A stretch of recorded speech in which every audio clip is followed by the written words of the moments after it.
I'm Clint Smith and we're at Thunder Ranch. This is Rick Staples from Overland Park, Kansas, and he's going to help me help you by showing you some exercises, or what some people call a drill.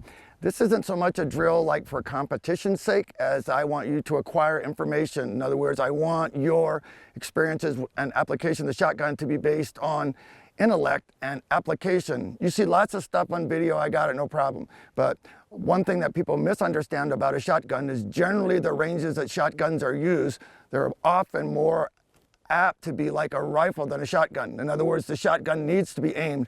So the first thing I'm going to do if I use a shotgun for home defense is I'd get a tape measure. Then I'd measure the distances in my house that I would thought that I was going to use the gun.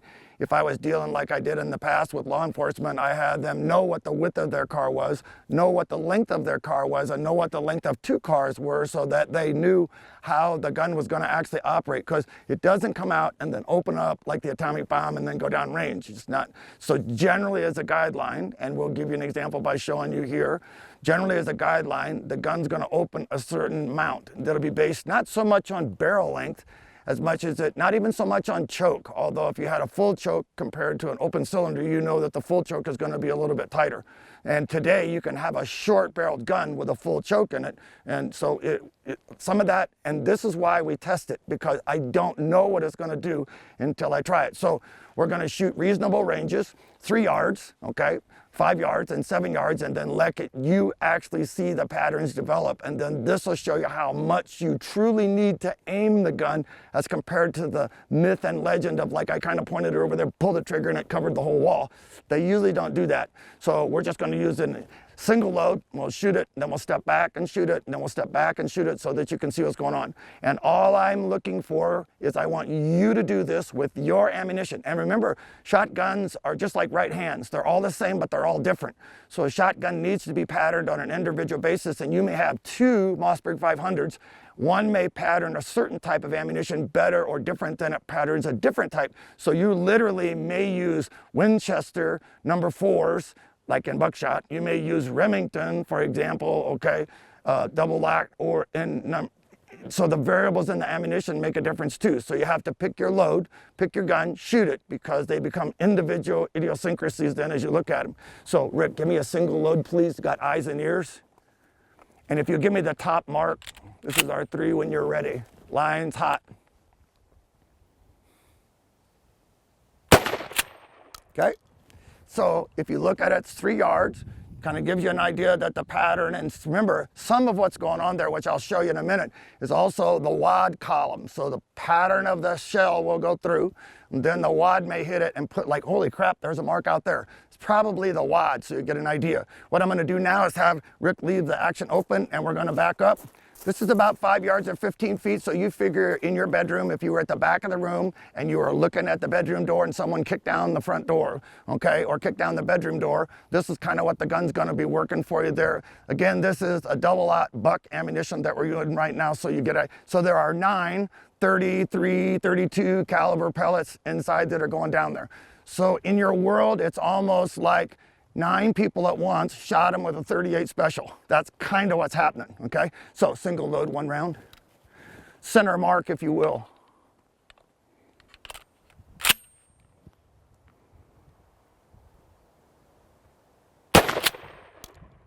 Okay, now open the action and lower the muzzle. I want to point something out, so I'm gonna move, and I want you to see this. The gun's lowered, there's no one else, we're all safe, everything's cool. This is exactly what we're talking about. On the sight that's on the gun, here are the 9 pellet holes, and you can see them. You'll also see residue of unburned powder and stuff. And then this hole is actually the wad, or the shot column. That plastic, sometimes they're plastic. They used to be in the old days cardboard or wood, okay? And what it did is it shoved everything out pellet-wise, and then that was the point that it hit. So now what we're gonna do is back up to 7 yards. Okay, 7 yards is 20 feet. So if you have a 20 by 20 bedroom, that's what you're gonna kind of be looking at, okay? And we'll use this as our mark. Downrange is clear. Load 1, please. Bottom mark, if you will, please.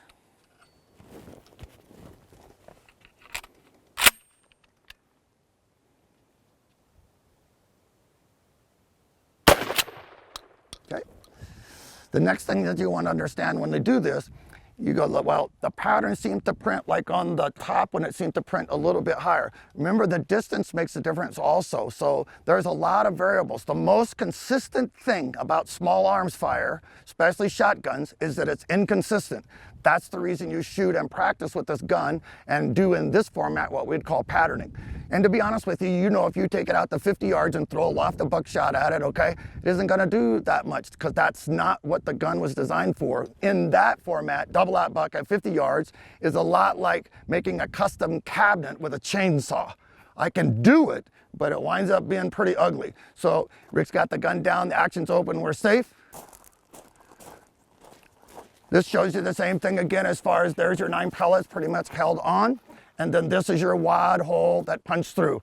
So you get an idea, you'll see tricky stuff where the guy's talking about, well, in a hostage type situation, I could maybe, and yeah, maybe. But the problem with it is always remember, this is always gonna be sort of like a wild card, okay? So, and literally at this distance, if the wad hit me in my eye, for example, I'm not sure that that would be like a good thing. So this idea of doing all that and it looked pretty cool or tricky, you have to be careful with it. So this gives you an idea, okay? Basically a single hole, the pellets and a disruption from the wad, the pellets, okay, and a disruption from the wad. So now he's starting to learn what his ammunition is doing at these distances, and then we'll give you some other examples.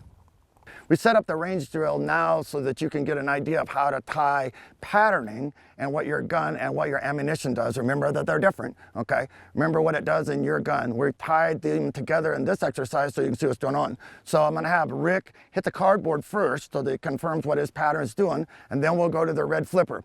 Listen to me carefully. Do not shoot this like at 25 yards because the pattern would be so big it would cover everybody. You notice that we set it up and we got it. It's a setup. We set it up at 5 yards, 15 feet across the bedroom because that would be the application. And you'll see that the shotgun here needs to be aimed well. And if you like lean on the trigger or something, you can change the whole dynamic of this. What I'm doing is just showing you how this pattern can transform from a range exercise into a practical application if you need it. So Rick, single load 1 round for me, okay, and give me 1 round on the cardboard if you will, please, centered.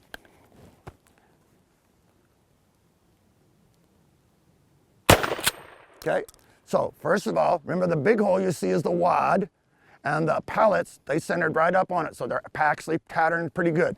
He's 5 yards, okay, and I want you to look at something, like trusty tape measure. Let's just lower the gun for me for a minute. Okay, I'm gonna go forward, the gun is safe, not a problem. We were at 5 yards or 15 feet.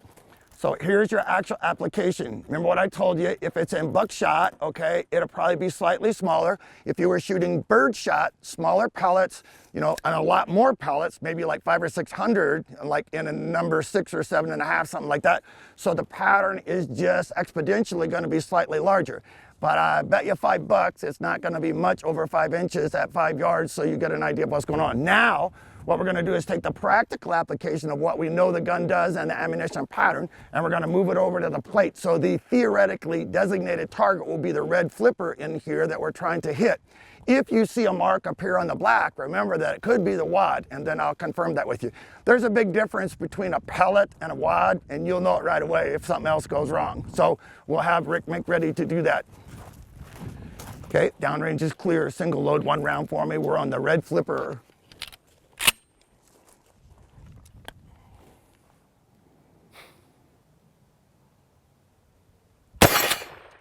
Okay, so without being ugly, you'll see that there's not anything on the black target, so we did what we're supposed to do, and we turned red to blue, so you see it, and it's not really a trick, and we got it. He simply knows what his gun does because we patterned it, and this is one of the things that we strongly recommend. Just buying the gun in a box of shells is not gonna cut it. You need to know what the gun is doing, okay? So I'm gonna have him make the blue go away so that you know that there's no trickery here. It's just simply, we know the gun, we know the pattern, we shoot the gun. And again, I reiterate, we don't say that you do this in a hostage situation, but you know, if push came to shove you off the top of the cliff, I need to know what my gun will do. Single load 1, make the blue go away.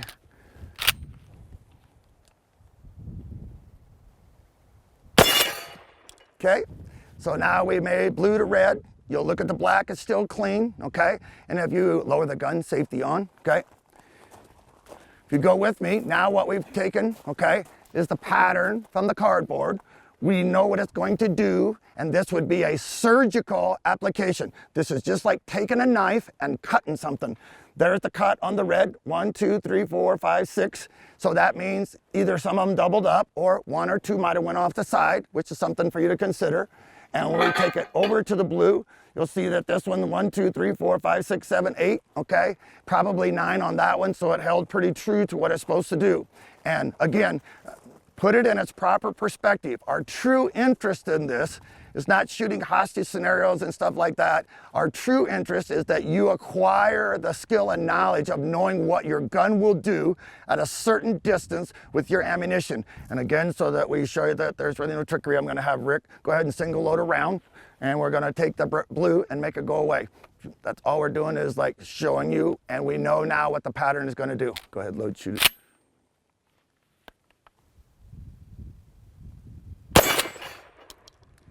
So again, proper gun, proper ammunition at the proper application works out pretty good. So it's the reason we emphasize to you the patterning. So what we need for you to do now is take your shotgun, get your ammunition. We need for you to go to the range. Remember your firearm safety, both at the range and at home, okay? And then pattern that shotgun so you know what it's gonna do.